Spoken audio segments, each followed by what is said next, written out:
मैं हूं अंकित अवस्थी। जैसा कि आप सभी जानते हैं कि जब से ट्रंप आए हैं तब से इमिग्रेंट्स को लेकर के काफी सख्त हैं और उनके साथ साथ उनका पूरा प्रशासन अमेरिका को ग्रेट बनाने के लिए निकला हुआ है।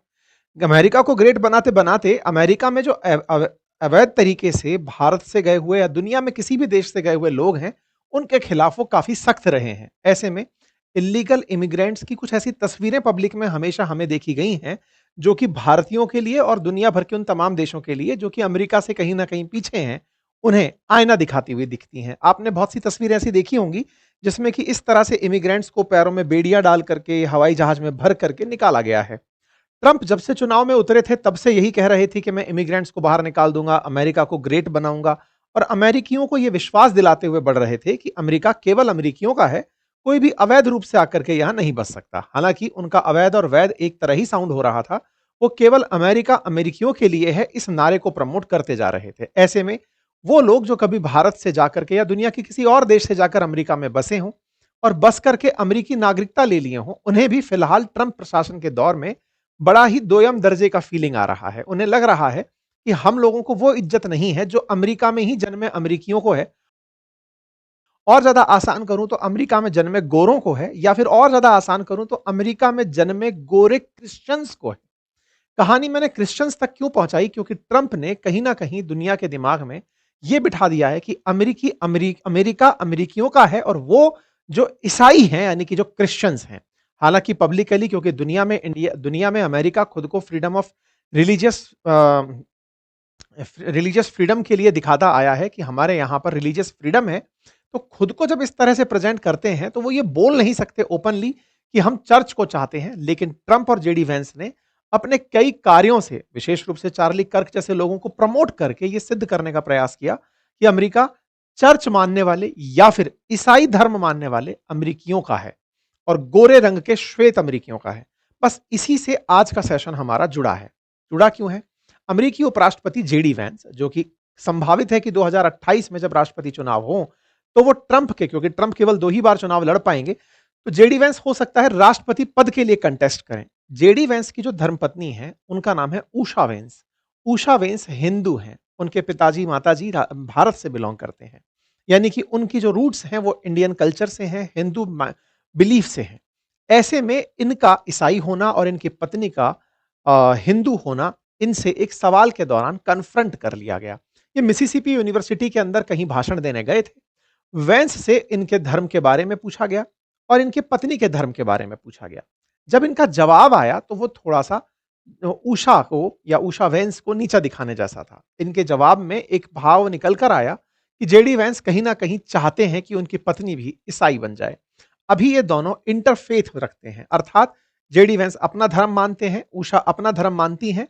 दोनों को अपना-अपना धर्म मानते हुए अपने तीनों बच्चों को बड़ा करना है। लेकिन किसी ने सवाल जब इनसे किया तो इनसे भावावेश में अपने लोगों को खुश करते हुए ये निकल गया कि मैं चाहता हूं कि वो भी मेरा धर्म जाने और वो भी उसे माने। ये जो फीलिंग इनके बयानों से आई, इसको लेकर के इंटरनेट पर बड़ी बहस छिड़ गई कि जेडी वेंस कहीं ऐसा तो नहीं कि चार्ली कर्क की वाइफ के साथ शादी के मूड में हो और उषा वेंस को तलाक देने की चाह रखते हो। तमाम प्रकार के इंटरनेट पर बयानबाजी शुरू हो गई। हेडलाइंस बनने लग गई कि साहब जेडी वेंस ने रिलीजियस फायर को मतलब वो कर दिया है, walk into religious fire, hopping his wife Usha will embrace Christianity. ये हेडलाइंस बनकर धीरे धीरे निकलने लगी। इस तरह की जब बातें आने लगी तो जेडी वेंस का बयान भी आया। आज के सेशन में हम वो भी बताएंगे और पूरा वाकया आपको डिटेल में बताएंगे, क्योंकि इनका जो आई डू विश है, ये खबर तमाम उन लोगों के लिए जो अमेरिका में रहते हुए रिलीजियस फ्रीडम की बात सोचते हैं या अमेरिका में ये मानते हैं कि अमेरिका में इंटरफेथ बिलीफ, यानी कि हिंदू हिंदू माने, क्रिश्चियन क्रिश्चियन माने, वो खुश रह सकते हैं। उस बात को कहीं ना कहीं धक्का लगा। बात है बुधवार रात की, मिसिसिपी यूनिवर्सिटी के अंदर एक कार्यक्रम चल रहा था जो कि चार्ली कर्क, जिनकी सितंबर में हत्या हुई, उनकी याद में आयोजित किया गया था। इस कार्यक्रम में हिस्सा लेने के लिए जेडी वेंस पहुंचे थे। उनसे उनके धार्मिक सफर और उनके पारिवारिक जीवन पर पड़े प्रभाव के बारे में सवाल किया जा रहा था। जेडी वेंस से जो सवाल करने वाली महिला थी वो बिंदी लगाई हुई एक भारतीय मूल की महिला है। हालांकि इंटरनेट पर इनकी जानकारी अभी तक नहीं निकल पाई है, लेकिन इस समय ये इंटरनेट की सेंसेशन है। इन्होंने जिस तरह से सवाल पूछा, जिस कॉन्फिडेंस के साथ जेडी वेंस से सवाल पूछा, मैं चाहूंगा कि उसे आप भी सुने। इन्होंने अपनी तरफ से जो सवाल किए उन्हें मैं आपके सामने ब्रीफ पहले ही कर देता हूं, सो दैट आप इसे और अच्छे से समझ पाएंगे। इन्होंने सवाल में यही पूछा कि आप लोग ये कैसे डिसाइड कर सकते हैं कि अब हमारे पास सफिशिएंट नंबर में लोग आ गए। अच्छा, इस सवाल का मायना क्या है एक बार समझिएगा। असल मायने में अमेरिका सभी माइग्रेंट से ही बनकर बना हुआ देश है। अमेरिका में आज हम भारतीयों की बात करते हैं कि इतने भारतीय वहां गए हैं, वास्तविकता में अमेरिका में हर आदमी, बाइडेन जो थे वो खुद आयरलैंड से गए थे, जेडी वेंस का जो मतलब पुरातन इतिहास रहा है, वो इसके माताजी पिताजी स्कॉट आयरिश कहलाते हैं, यानी कि वो भी आयरलैंड से मूव करके गए थे।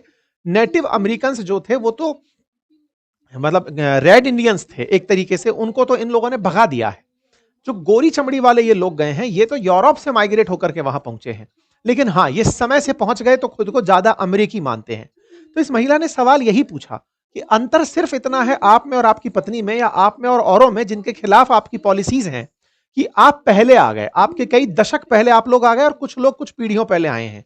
मतलब कुछ पीढ़ियों पहले और कुछ दशक पहले का ही अंतर है, लेकिन अमेरिका में सब आकर के ही बसे हैं। लेकिन आप लोग चूंकि पुराने हैं, अपने आप को ज्यादा कॉन्फिडेंस से अमेरिकी कह पाते हैं, ऐसे में आप ये लोग डिसाइड कैसे करते हैं कि अब अमेरिका में बहुत हुआ, विदेशियों का आना हमें रोकना होगा, और आप हम पर कोई एहसान नहीं करते बुला करके, हम यहां आकर टैक्स पे करते हैं, हम भी आपकी तरह उतने ही अमेरिकी हैं।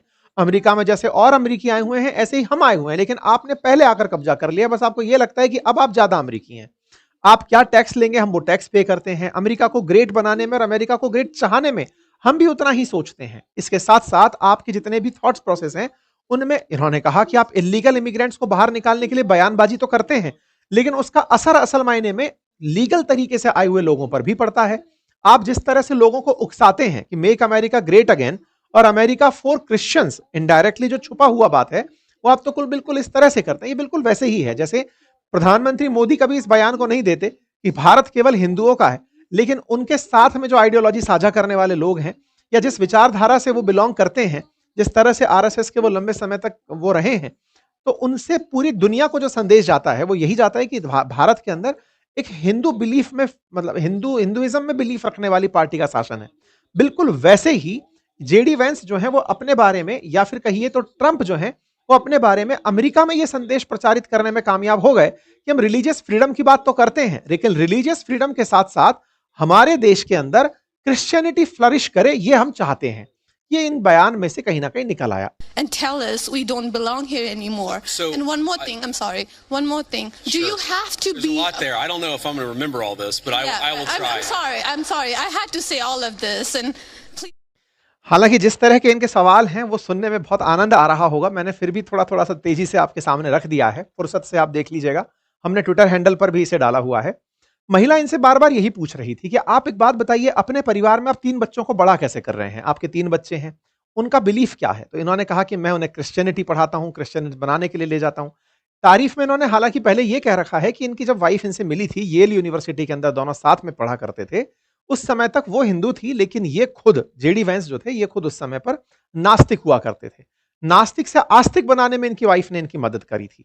नास्तिक से आस्तिक बनाने में, पहले प्रोटेस्टेंट बनाने में, फिर कैथोलिक बनाने में इनकी वाइफ ने इनकी मदद करी। उन्होंने इन्हें बार बार कहा कि आप अपने धर्म को मानना शुरू करिए।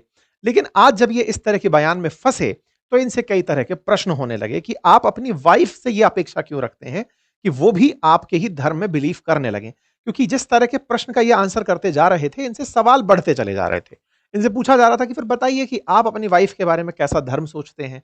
फिर दूसरा, वो भी तो इमिग्रेंट्स हैं, उनके लिए आप कैसे रख पाते हैं? तो इन दोनों के बीच का जो रिलेशन है वो पब्लिक में इतना डिस्कस हो गया कि अब चर्चाएं इस तरह से होने लगी कि हो सकता है कि ये पहले ऐसे वाइस प्रेसिडेंट बने जो पद पर थे और इनका अपनी पत्नी से डिवोर्स हो गया।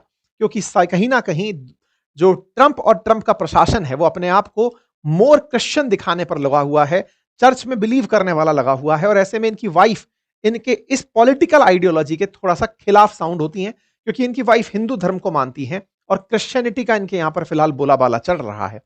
प्यू रिसर्च का डेटा बताता है कि दुनिया में सबसे तेजी से फैलने वाला इस्लाम है, तो दूसरे नंबर पर क्रिश्चियनिटी है। तो ऐसे में इन दोनों के बीच में आगे चलकर कहीं धर्म के हिसाब से लड़ाई ना हो जाए, इस बात को लेकर सोशल मीडिया पर बड़ी बहस छिड़ी हुई है। लोग जेडी वैंस से तरह तरह के प्रश्न कर रहे हैं कि बताइए, जो आदमी पहले तक ईश्वर को मानता ही नहीं था, जिस व्यक्ति के कारण मानने लगा, उस व्यक्ति से भी अपेक्षा अब यही रखने लग गया कि आओ और मेरा धर्म मानने लगो। इन तरह की बातें निकलने लगी कि लड़कियां अपने जीवन को पूरी तरह से दूसरे धर्म के लोगों के साथ में बिताने के लिए संभाल तो देती हैं, दे तो देती हैं जीवन को अपने को, लेकिन उनकी खुद की आइडेंटिटी खत्म हो जाती है। एक अलग तरह की बहस छिड़ना शुरू हो गई। एक ऐसे समाज में जहां पर इंटरफेथ बिलीफ को बहुत माना जाता है कि दोनों धर्म साथ साथ को एग्जिस्ट कर सकते हैं, अमेरिका खुद को इस तरह से प्रमोट करता है। लेकिन वहीं जिस तरह से इन्होंने अपनी बातों को फैलाया, इससे एक जबरदस्त डिबेट सोशल मीडिया पर शुरू हो गई। इनका पूरा इतिहास निकाला जाना शुरू हुआ कि दोनों ही अपने अपने तरीके से अपने अपने अपने काम में अच्छे थे, लेकिन इनकी वाइफ ने इनके लिए अपना कैरियर सेक्रीफाइस किया। लेकिन अब ये चूंकि चाहते हैं कि मुझे राष्ट्रपति उम्मीदवार बनना है और ट्रंप की लेगेसी और जो चार्ली कर्क है उसकी लेगेसी को यूज करते हुए राष्ट्रपति का पद संभालना है, तो मुझे ज्यादा क्रिश्चियन दिखना होगा और इसके लिए अमेरिकियों से अपना वोट पाने के लिए मुझे फ्रीडम ऑफ रिलीजन को ताक पे रखते हुए पत्नी को तलाक देना ही बेहतर होगा। ऐसा लोगों के अब फिलहाल कयास निकाले जा रहे हैं। खैर, फिलहाल तरीके की बहस है अमेरिका के अंदर रिलीजियस फ्रीडम को लेकर के, और अमेरिका में कितना रिलीजन है, कितना श्वेत अश्वेत के बीच का डिफरेंस है, ये आप और हम कई बार चर्चाओं में ले चुके हैं। हालांकि फिलहाल के लिए हम ये कह सकते हैं, जो काफी सारे रिसर्च हैं, कि ट्रंप के आने के बाद से अमेरिका में रिलीजन की तरफ लोगों का झुकाव बढ़ा है। डेटा बताते हैं कि मोर यूएस अडल्ट सी रिलीजन एज इंपॉर्टेंट। अमेरिका में अब लोग बहुत ज्यादा रिलीजन को महत्व देने लगे हैं, लोगों का बिलीफ बढ़ने लगा है धर्म के प्रति। लगातार लोगों का जो सर्वे है वो बताता है कि मतलब लोगों का जो फेथ के प्रति भाव है ना, वो धीरे धीरे इंक्रीज हो रहा है। मतलब लगातार जो रिलीजन की तरफ बढ़ने वालों की संख्या 59% तक लोग धर्म के प्रति झुक रहे हैं। ऐसा मतलब अलग अलग रिपोर्ट्स में निकल करके आने लगा है कि लोग फेथ की तरफ, क्योंकि अमेरिका के अंदर अगर आप रिलीजन उठाकर देखेंगे मेजॉरिटी क्रिश्चियंस हैं, लेकिन बहुत बड़ा तबका ऐसा है जो धर्म मानता ही नहीं था, नास्तिक था।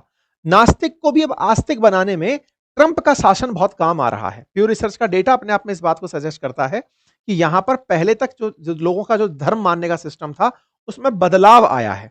क्रिश्चियनिटी सेकंड सबसे तेज दुनिया का बढ़ता हुआ धर्म दिखाई पड़ रहा है आफ्टर इस्लाम। और चार्ली कर्क, जो खुद अपने आप को बहुत ज्यादा क्रिश्चियनिटी के पक्ष में प्रूव करते थे, ट्रंप को एक्सट्रीम क्रिश्चियन की तरह दिखाते थे, इसी कारण से इनके मरने पर जब इनको मारा गया तो ट्रंप ने इनके सम्मान में इनकी पत्नी को एक पुरस्कार दिया, जिसमें मतलब क्रूसेड लगा हुआ है चार्ली कर्क करके, इस तरह से इनको एक सम्मान दिया गया। जेडी वैंस जो हैं वो चार्ली कर्क के अथाह समर्थक थे। उनके मरने पर इन्होंने काफी सारी जगह पर जाके प्रार्थना सभाएं की हैं। मिसिसिपी यूनिवर्सिटी में भी चार्ली कर्क के सम्मान में रखे गए सम्मेलन को ही अटेंड करने गए हुए थे। लेकिन सवाल यहां पर कुछ और उठने लगे। असल मायने में ये जो महिला दिख रही हैं आपको, ये चार्ली कर्क जो मर गया ना उसकी वाइफ है। कहा जाता है कि ये उनकी वाइफ के प्रति सिंपैथाइज करते हुए उससे विवाह करना चाहते हैं। ये विवाह के ख्याल भी सोशल मीडिया पर चल रहे हैं, और सोशल मीडिया पर चलते हुए बात यह है कि उषा इनके लिए हो सकता है पॉलिटिकली इतना माइलेज अब ना दे पाए, लेकिन चार्ली कर्क की वाइफ, जो कि चार्ली कर्क की आइडियोलॉजी से बिल्कुल अलाइन थी, और उसकी वाइफ का यह बयान रह चुका है कि जेडी वैंस चार्ली कर्क जैसे ही हैं, तो जेडी वैंस को चार्ली कर्क का एडिशनल एडवांटेज मिल जाएगा अगर उसकी वाइफ उसके साथ आ जाती है तो। इसीलिए बोले इनका दोनों का फ्यूचर अब ज्यादा दिखाई नहीं दे रहा है। फ्यूचर जो है वो आगे चल करके किसी और का है। मतलब ये दोनों भले ही मंदिर में जाते हो पत्नी के लिए, लेकिन पत्नी जो है ना वो इनके लिए ज्यादा बड़ा टारगेट नहीं है, क्योंकि इनके गोल 2028 के हैं। ऐसे में Usha you are in trouble, viral Vance Erica moment, ये तस्वीर जो है ना उसको अब वायरल किया जा रहा है। कौन सी तस्वीर है? असल में जब चार्ली कर्क के जाने के बाद उसकी याद में कार्यक्रम रखा गया, तो जेडी वैंस मंच पर जाकर के मिलने पहुंचे एरिका से, कर्क की वाइफ से। जब वाइफ से मिलने पहुंचे तो इन लोगों ने जिस तरह से एक दूसरे को हग किया, एक दूसरे को जिस तरह से इमोशनल टच देने का प्रयास ऑन स्क्रीन किया, ऑन मंच पर जाकर के किया, उससे बहुत ज्यादा सवाल खड़े हो गए। यहां पर जिस तरह से ये अभिवादन का तरीका सर पे हाथ रख करके किया गया, इससे लोगों का कहना यह था कि ये कहीं ना कहीं एक केमिस्ट्री डेवलप हो रही है। और जब इसकी वाइफ से पूछा गया, न्यूयॉर्क टाइम्स ने तो इस बात को इस तरह से लिखा कि डिवोर्स प्रिडिक्शन जो की जा रही है वो जेडी वैंस के डिवोर्स के बारे में बात की जा रही है, क्योंकि दोनों के बीच में जिस तरह का हग हुआ था वो कुछ और कहता था। इस बारे में जब इनसे पूछा गया, एरिका से, यानी कि जो चार्ली कर्क की वाइफ है, उनसे पूछा गया, तो इन्होंने कहा कि जेडी वैंस बहुत चार्ली कर्क जैसे ही हैं। मतलब ये अपनी तरफ से पूरी तरह चार्ली कर्क को याद करते हुए जेडी वैंस के परिवार को बिगाड़ने में पूरी मदद कर रही हैं। सब अपनी अपनी तरह की बयानबाजी है, लेकिन जितना भी मार्केट है उससे इन दोनों के परिवार पर क्या असर पड़ता है ये जरूर देखना होगा। जहां तक बात हो जेडी वैंस की, उनकी सफाई आ चुकी है। जेडी वैंस ने साफ साफ कहा है कि देखिए, मैं पहले भी कहता हूं कि मैं इंटर रिलीजन फेथ में विश्वास रखता हूं, इंटर फेथ मैरिज में मेरा विश्वास है। मेरी वाइफ के धर्म का मैं सम्मान करता हूं, और जैसा सब लोग केवल ये एजेंडा चला करके मुझे बदनाम करने का प्रयास किया जा रहा है, ऐसा कह के इन्होंने अभी अपना स्पष्टीकरण थोड़ी देर पहले दे दिया है। कुल मिलाकर के सोशल मीडिया पर एक सवाल उठा, लेकिन उसने अमेरिका में बहुत कुछ सोचने के लिए और अमेरिका का जो सही विजन है लोगों तक लाने में मदद की। आप लोग इस विषय पर क्या सोचते हैं? अपनी राय जरूर कमेंट बॉक्स में रखें। चैनल पर नए हैं तो सब्सक्राइब कर लें। धन्यवाद।